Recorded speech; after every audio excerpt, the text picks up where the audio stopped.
Amid the ongoing tension in Murshidabad, the leader of opposition in West Bengal Assembly, Suvendhu Adhikari, has demanded that Hindus living in the border areas in Murshidabad district should be allowed to keep licensed firearms for their protection. In a statement, the BJP leader said that BSF and CRPF temporarily posted in the violence-hit Murshidabad district, but once they leave, the security of the Hindus will once again be at stake.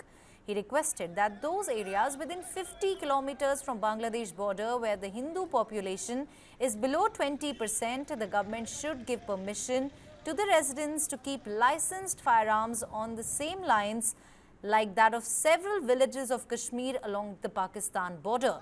He warned that if the Kashmir model was not adopted, then there will be no Hindus left in those areas where they are only about 10 to 15%. Take a listen. BSF CRPF permanent থাকে না। বিএসএফটা border এলাকা, কিন্তু CRPF BSF যেটা general law and order duty করছে, আজকেও এক্সটেন্স করেছে। আমি কোর্টের কাছে কৃতজ্ঞ। আপনাকে বলি, পার্মানেন্ট থাকবে না। বাংলাদেশ থেকে যে 50 কিলোমিটার বর্ডার এলাকা এবং যেখানে হিন্দু জনসংখ্যা অত্যন্ত কম, 20%-এর নিচে, তাদেরকে কাশ্মীরের পাকিস্তান সীমান্তবর্তী এলাকার মতো বৈধ লাইসেন্সযুক্ত আগ্নেয়াস্ত্র দেওয়া উচিত। আত্মরক্ষার অধিকার প্রত্যেকের আছে। কাশ্মীরের তো বর্ডারের বহু গ্রামে এই ব্যবস্থা আছে, স্পেশাল অ্যাক্টের আওতায় আছে। তো কাশ্মীরে যা আছে সেম মডেল যদি মুর্শিদাবাদ এলাকায় আপনারা না করতে পারেন, তাহলে 10-15% হিন্দু যেখানে আছে, হিন্দু থাকবে না। Let me quickly go across to Mr. Subir Day, senior journalist. He joins me with more details on the same. Mr. Day, how do you really view Suvendhu Adhikari's statement? He has drawn parallels between Murshidabad and Kashmir. The question here is, how fair is this comparison considering the very different ground realities? Yes, Neha, is the top line news for today discussion. And I have a 5 number of the points. Basically, first is BSF and CRPF deployment in emergency situation very presently by the order of the Honorable High Court, Calcutta. So, border security force can move according to their framework of the operation, the 50 kilometers of the border. And second issue is if it creates any extraordinary situation within the border area, then must be enhance the power to BSF according to the constitution of the India. That is possible. Maybe at the time threat reduction process can be assessed according to the threat of the real field. The Government of India, Ministry of Home Department can advise to state government, Home Department to increase the 50 kilometers to 75 kilometers more than the area, and under the threat reduction process by the central force, CRPF, BSF, maybe another force is also. Second issue is the proposal for the civilian firearms is the really challenging verdict delivered to Honorable Leader of the Opposition, Suvendhu Adhikari. It is not a such situation to take the civilian as a licensed arm to protect themselves. It is not a right position. It is not a right time also, because first of all things, a member of the legislature, he also responsible to give the protection to the civilian through the social protection. Armed protection is the last and end of the situation like the Kashmir. Kashmir का जहां पे भी ये हुआ है, arms का licence दिया है, वो सब जगह नहीं है। आप देखेंगे तो उसमें कोई भी जगह है जहाँ पे 5% 4% हिंदू रहते हैं, वहीं पे कुछ दिया है। लेकिन not only that Hindu, armed license are also given to the Muslim community in Kashmir also. So there is not Hindu को लाइसेंस देना है, मुस्लिम को देना नहीं है, मुस्लिम को रोकने के लिए हिंदू को लाइसेंस देना है, ये सही नहीं है. ये तो दूसरा बात हो गया. A legal and ethical consideration as a leader of opposition must be reviewed by Suvendhu Adhikari. It is not a time to say that type of language.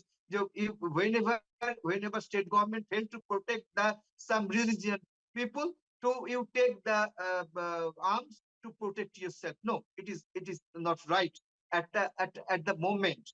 So communal understanding and polarization risks is really high in West Bengal also, because it is so easy to provocate or penetrate to wrong way. That is not right for the BJP, because BJP leader Narendra Modi ji and Amit Shah ji,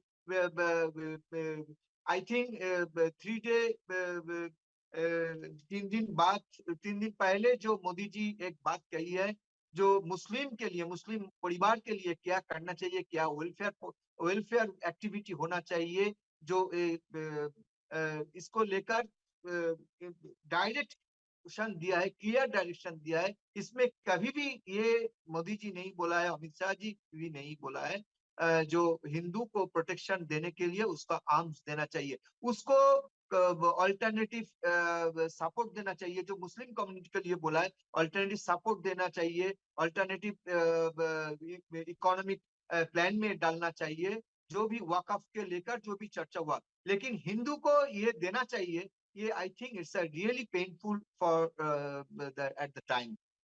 Neha. Right, Mr. Subir, also the demand for civilian firearms could be seen as a reflection of a breakdown in trust in the state machinery, which the BJP has put forth quite clearly that they do not have any sort of faith in the state government. But has the state government really officially responded to this demand? And also, the question here is that are they treating it as a genuine security suggestion or dismissing it as a political provocation? Why I ask this? Because if it is perceived purely as provocation, do you think that it could turn sort of into a self-goal for the BJP? No, Neha, basically, actually, that is have one background. At the time of day before yesterday, Mamata Banerjee meeting with the Muslim community. Okay, so that time, Mamata Banerjee also instigated in political way to get the more and more support from the Muslim community for the upcoming vote. Mamata Banerjee never ever says to or communicate to Muslim community, no, that is not a right activity for the Muslim community. You have no right to kill a Hindu family. So that is as a chief executive of the state, as a main guardian of the state, she must be give the lesson to the Muslim community also. No, you have no right in any condition to kill any Hindu family. And samely, Suvendhu Adhikari, Suvendhu Adhikari also take the responsibility to protect same Hindu to same Muslim community also. That is the big responsibility as a leader of opposition, as the equivalent of the chief minister. I think need more maturity politics in Bengal, because Bengal people are more aware than other state also. I am not disseminate to any other state people or state person, but here is the political field is different from the other area. That's why a leader of opposition, a chief minister in a post, must be careful to deal with this sensitive issue. I think it's a really urgency for the Bengal also. Right. Thank you very much, Mr. Subir, for joining us with all of those important insights. Let me also quickly go across to Madhavi Agarwal. She's a spokesperson, BJP, West Bengal. A very warm welcome to you, Ms. Agarwal. Let me ask you this. This is something that I also asked Mr. Day here. While the fear on the ground may be real, how does the BJP really justify drawing parallels with Kashmir, a conflict zone with a different security architecture and a complete different reality on ground? Actually, Mamata Banerjee ran away from her responsibility, and she is trying to turn Bengal into Bangladesh. In such a situation, the central government will be have to intervene, and the people of West Bengal will never forgive Mamata Banerjee.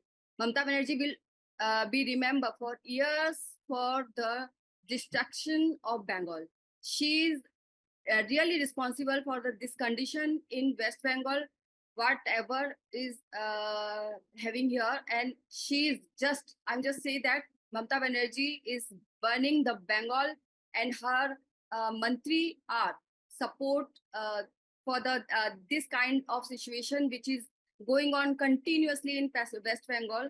And she's always doing Muslim appeasement politics.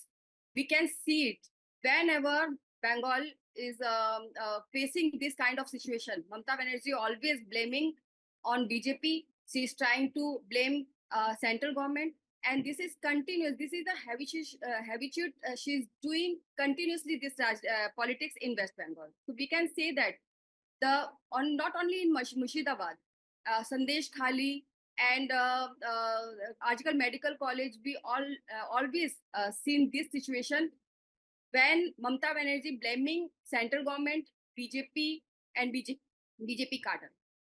Ms. Agrawal, instead of proposing armed civilians, why not push for a permanent central security presence in these vulnerable areas? For example, Murshidabad, or we also have another incident taking place in West Bengal. No, actually, BJP always raise a voice. BJP always interfere her appeasement politics, and BJP trying to shut down all this burning situation. But definitely, central government is very concerned about it, and they are trying to dissolve this situation. They are trying to manage this situation because people are not aware. When Mamata Banerjee's ministers are coming on stage and say your houses and your madrasa will be captured by the central government. If they are saying that, then definitely local people are not aware what is the main clauses in amendment bill. So they are start the they are start the violence in West Bengal, and this is the history of the West Bengal. Always the Rakt Ranjit Rajniti is whenever they are start the saying anything, the Muslim people who is not aware what is the going on in central politics and what is the conditions and what is the clauses in amendment bill, they are just start the violence, and people are suffering. All people are suffering in West Bengal because Mamata Banerjee one-sided politics. We can see it. All right, Ms. Agrawal, so are you saying that the BJP sort of believes that the state has completely failed in maintaining law and order? Yes, obviously. State government is never interfere when they are start the violence in West Bengal, many areas, not only in Murshidabad, in Kolkata, in center Kolkata near areas. Everywhere they start the oppose, they are raising the nara like Amra Samvidhan Manbo na, Amra Samvidhan Manbo na. Definitely, what is going on? And Mamata Banerjee Prashashan is always watching everything. They are not doing anything. They don't want to actually anything doing anything. That is the main things. They don't want to support Hindus areas. They just want to support who is the raising violence, who is the trying the violence in West Bengal. All right. Thank you very much, Ms. Madhvi Agrawal, for joining me with all of those important insights. Well, on the same day as Murshidabad attack, a similar style of violence was reported from Champadani in West Bengal's Hooghly district, raising concerns that the violence may have been pre-planned. One of the attackers recorded the incident and posted it on social media. The in fact, over 2-minute video there shows hundreds of youths rampaging through the area in a coordinated march. Take a look.